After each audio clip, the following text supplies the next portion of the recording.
자, 여러분 안녕하세요. 현동생입니다. 자, 오늘은 영국, 러시아, 독일, 이탈리아의 상황에 대해서 한번 알아보도록 하겠습니다. 자, 일명 자유주의 민족주의 운동이 프랑스 2월 혁명 이후에 유럽 전역으로 확산되고 있는 것인데요. 자, 먼저 영국부터 보면, 자, 영국의 여러 전반 부분에서 기존의 권력을 갖거나 부를 갖고 있던 사람들의 질서가 무너지고 그것이 나눠 갖는 구조로 변화가 나타날 것입니다. 자, 먼저 종교적으로는요, 기존의 영국은 신교, 영국 국교를 믿고 있었는데 그것을 강요하기보단 카톨릭을 믿어도 종교를 자유에 가질 수 있다. 이런 이야기가 나오기 시작하고요. 자, 정치적으로는 선거권 요구 운동이 나타나게 되는데 영국의 노동자들이 당시에 삶이 어느 정도 안정이 되면서 본인들도 대표를 뽑을 수 있게 해달라고 요구합니다.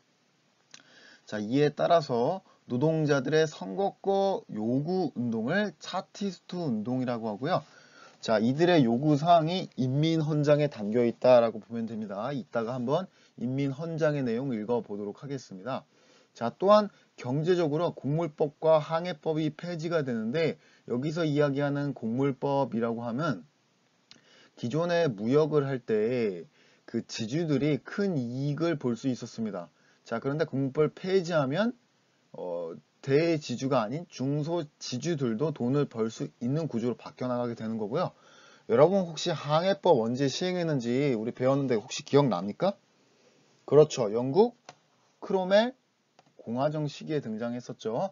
네덜란드 무역에 타격을 주기 위해서 시행했었는데 즉 이 과정에서 대상인들이 큰 돈을 벌게 되니까 이 법을 폐지함으로써 다른 국가들과 자유롭게 무역을 할 수 있게 하고 중소상인들도 돈을 벌 수 있게 하는 겁니다. 어쨌거나 여러 가지 전반적인 부분에서 무엇이 나타난다?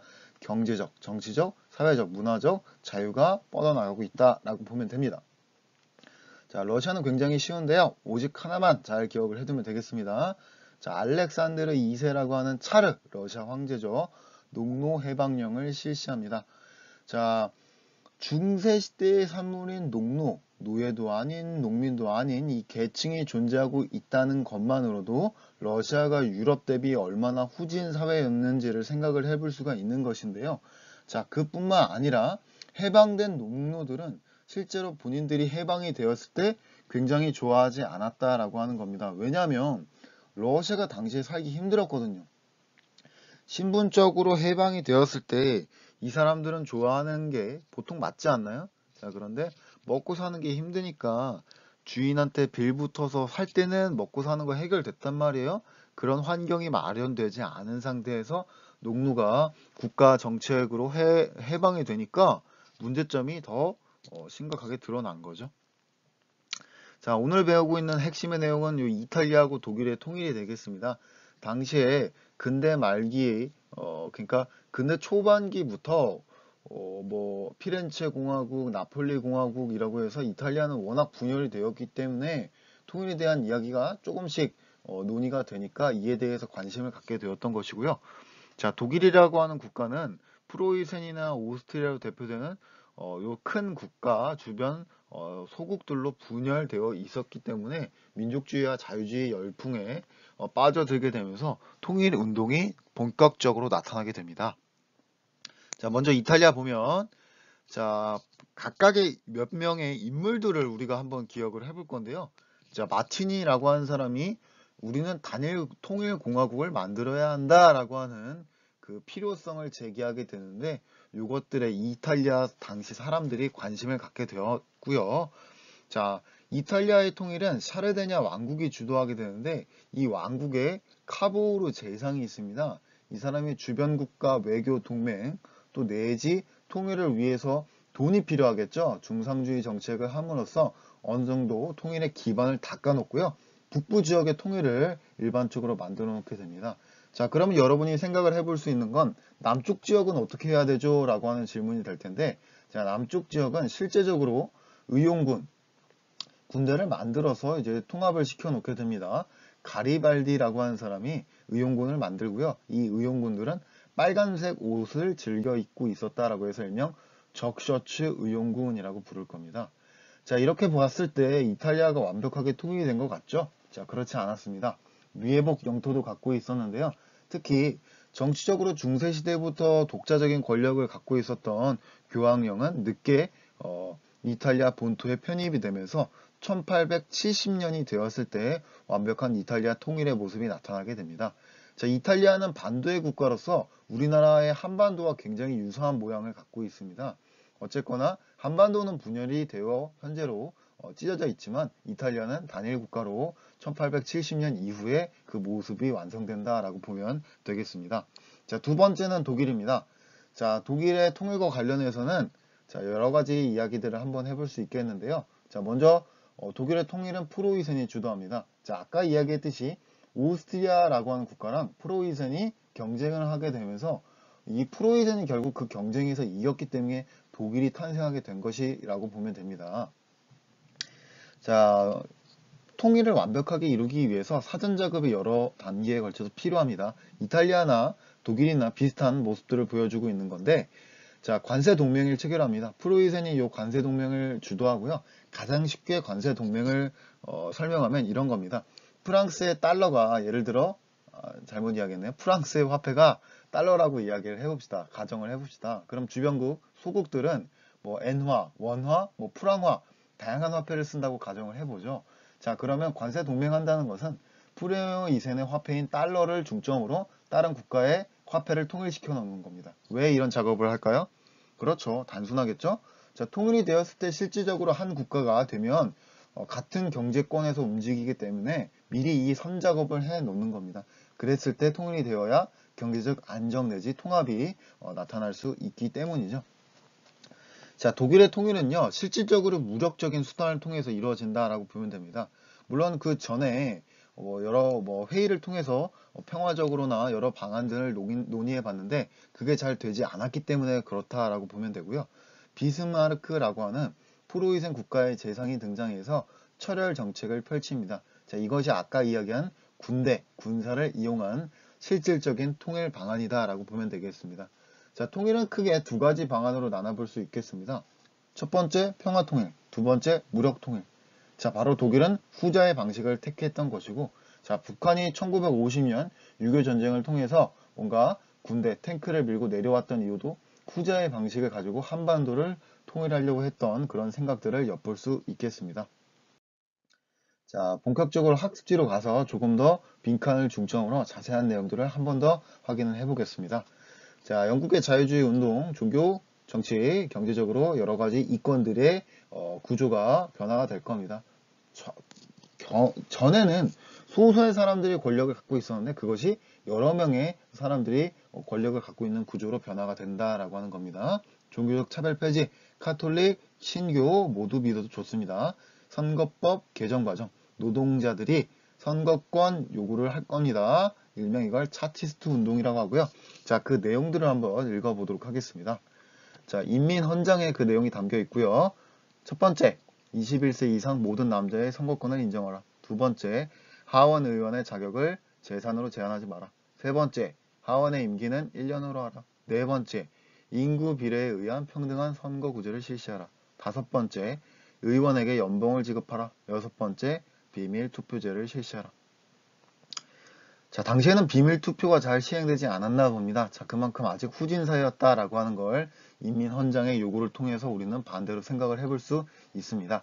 자, 자유주의 경제정책, 자, 기존의 지주들, 대상인들의 권력을 유지시켜줬던 요 제도들을 법을 폐지함으로써 자유주의로 본격적으로 나타나게 됩니다.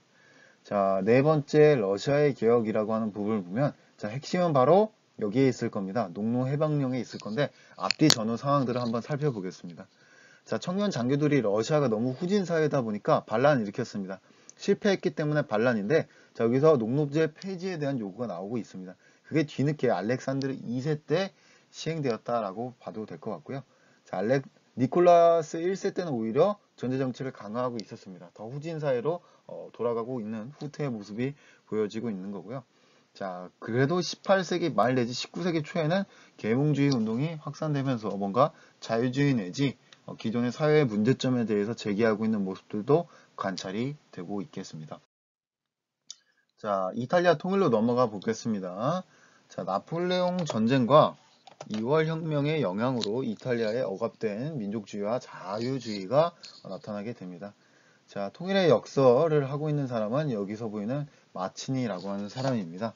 자, 마치니가 무슨 이야기를 했는지 한번 확인해 보겠습니다.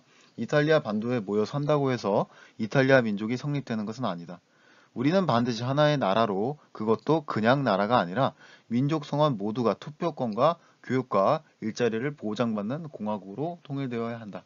자, 개인이 이런 이야기를 해볼 수는 있겠지만, 다양한 의견이 나올 수는 있겠지만, 당시 이탈리아의 사람들은 마치니의 이런 발언의 자체에 대해서 관심을 갖고 실제적인 행동으로 움직였다라고 하는 게 중요한 겁니다. 자, 실제적으로 움직인 사람은 첫 번째, 자, 카부르라고 하는 사르데냐 왕국의 재상이었죠. 외교적인 동맹을 주변국하고 맺어놓고요. 나라에 불을 키워놓습니다. 왜? 경제적인 선 작업을 하는 겁니다. 통일하는데도 돈이 필요하니까요. 자, 북쪽 지역을 통일시켜 놓고요. 자, 남쪽에서 실제적으로 군대를 통해서 가리발디가 나폴레와 시칠리아 왕국을 점령함으로써 이 왕국을 샤르데냐 왕국에 바치게 되고 결국 이 이탈리아 영토는 샤르데냐를 중점으로 통일이 완성되는 겁니다. 1870년 물론 미 회복 영토의 교황령까지 여러분이 기억을 해두면 좋겠습니다. 연도까지 기억해두면 더 좋겠습니다. 자, 독일의 통일로 갑니다. 자, 독일도 이탈리아의 상황과 비슷했습니다. 분열되어 있는 국가였죠. 자, 요건 또 이탈리아하고 비교해보면 조금 다른 것은 이탈리아는 도시국가처럼 완전 분리가 되어 있었고 독일은 그래도 하나의 땅덩어리라고 하는 연대의식은 있었는데 마치 미국의 연방주의처럼 분열되어 있던 겁니다. 자, 먼저 선작업을 해 두어야죠. 자, 프로이센이 주도해서 관세 동맹을 체결해 놓습니다. 경제적으로 묶여 있어야 정치적으로나 사회 문화적으로 묶일 수 있기 때문에 그런 겁니다. 자, 프랑크푸르트 국민회의를 통해서 자유주의적 통일 운동이 시도되었지만 결과적으로 실패되었기 때문에 실질적인 수단을 마련하는 겁니다. 비스마르크가 철월 정책이라고 하는 수단, 군사적인 수단을 강행해서라도 통일을 하겠다라고 하는 입장을 확인해 볼 수 있습니다. 자, 선생님이 텍스트의 내용 읽어보겠습니다.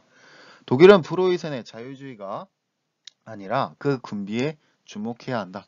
언론이나 다수결에 의해서는 지금의 큰 문제가 해결될 수 없다. 철과 피에 의해서만 독일의 통일이 해결될 수 있다. 자, 여기서 군비, 철, 피 이런 내용들을 한번 체크해 보겠습니다. 군사적인 목적을 우리가 확인해 볼 수 있겠고요. 자, 이 사람 비스마르크 이미지 여러분 기억해 두면 좋겠습니다. 자, 실제적으로 그래서 전쟁을 하게 되는데 독일의 통일 과정은 그 독일 지역의 큰 국가인 오스트리아하고 프로이센이 싸우는 과정이었다라고 보면 됩니다. 결과적으로 프로이센이 승리했습니다. 자, 그래서 북쪽 지역의 영토를 어느 정도 묶어 놓고요. 자, 이렇게 독일의 통일의 움직임이 실제적으로 나타나게 되니까 자, 주변국들이 불안해합니다. 갑자기 엉뚱한 국가 프랑스가 등장합니다. 자, 프랑스가 독일이 통일되는 것을 견제하려고 개입을 하겠죠. 자, 마찬가지입니다. 무슨 이야기냐면 만약에 우리나라가 북한하고 통일을 하게 된다면요. 중국이나 일본이 별로 안 좋아할 겁니다. 자, 주변국의 입지가 상대적으로 약화될 것을 우려하기 때문인데요. 프랑스도 당시에 자, 프로이센을 견제하기 위한 노력을 했던 것 같습니다. 다만 프로이센이 승리했기 때문에 실질적으로 독일이 통일의 모습이 나타나게 된다라고 보면 되고요.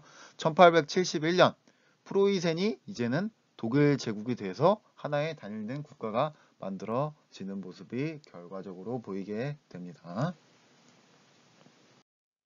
자, 문제 마지막으로 풀어보고 오늘 수업 맞춰볼까 합니다. 물론 문제 풀고요. 교과서의 내용 몇 가지도 확인해 볼 겁니다. 자, 문제 풀지 않은 친구들은 일시정지했다가 풀어주었으면 좋겠습니다. 자, 문제 바로 풀어볼게요. 자, 여기서 무슨 국가의 통일 과정이 보인대요? 자, 둘 중 하나겠죠? 오늘 독일과 이탈리아 통일 둘 중 하나 배웠고요. 자, 지역 자체를 봤을 때도 우리가 독일이라고 하는 힌트 볼 수 있고요. 오스트리아, 프로이센이라고 하는 용어에서 독일의 통일 과정을 묻고 있는 문제다라고 하는 걸 확인해 볼 수 있습니다. 자, 아까 연도를 한번 선생님이 이야기했었는데 이탈리아는 1870년에 통일이 완성되었고요.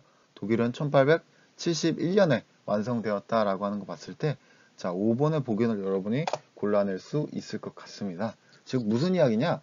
독일과 이탈리아가 유사한 시기에 2월 혁명의 영향으로 민족주의, 자유주의 열기가 확산되면서 두 국가가 통일이 되었다라고 보면 되고요. 실제적으로 이탈리아 통일이 1871년이니까 자, 1871년 이전 가나 이제 딱 사이에 들어갈 수 있는 상황에 맞물려서 5번이 정답이다 라고 볼 수 있습니다. 자, 자료들 보고 마지막으로 마치겠습니다. 자, 교과서에 있는 자료인데요. 자, 이탈리아의 지도입니다. 자, 북쪽 지역은 누가 통일을 주도했죠? 자, 여러분도 같이 한번 적어봅시다. 카부오르입니다. 카부오르. 자, 그러면 남쪽 지역은요? 그렇습니다. 가리발디 적고요. 자, 그러면 가리발디가 네, 남쪽 지역의 영토를 바친 겁니다. 그래서 이렇게 적어보면 여러분이 이탈리아의 통일 과정 정리하기가 쉬울 것 같습니다. 자, 그리고 오른쪽에 비스마르크 있죠? 자, 여러분 교과서에서 같이 별표 한번 쳐보겠습니다. 자, 비스마르크가 어떤 이야기를 했느냐? 철과 피를 통해서 실제적으로 문제를 해결하겠다. 군사를 이용해서라도 통일을 만들어내겠다라고 하는 입장을 확인해 볼 수 있습니다. 자, 교과서에 있는 그 그림입니다. 자, 가운데 흰색 제복을 입고 있는 사람이 비스마르크다. 그림의 가운데에 위치하고 있죠. 실제적으로 통일을 주도했음을 보여주고 있는 상징적인 모습이 아닐까 생각이 들고요. 자, 실제적으로 독일 제국의 황제는 누구였냐? 비렐름 1세라고 하는 사람인데, 자, 잘 보일지 모르겠습니다. 자, 잘 보이나요? 자, 체크가 잘 안 되는 것 같은데요. 잠깐만요. 자, 이 사람입니다. 이 사람. 지금 비스마르크하고 비슷한 생김새를 갖고 있고 단상 위에 올라가 있는 이 사람이 비렐름 1세다라고 볼 수 있습니다. 실제적인 독일의 통일은 바로 비스마르크가 주도했다라고 하는까지 여러분이 기억을 해 두길 바랍니다. 자, 오늘 이렇게 해서 간략하게 영국, 러시아, 독일, 이탈리아의 상황에 대해서 알아보았습니다. 자, 오늘 수업 여기까지 하도록 하겠습니다. 여러분, 안녕.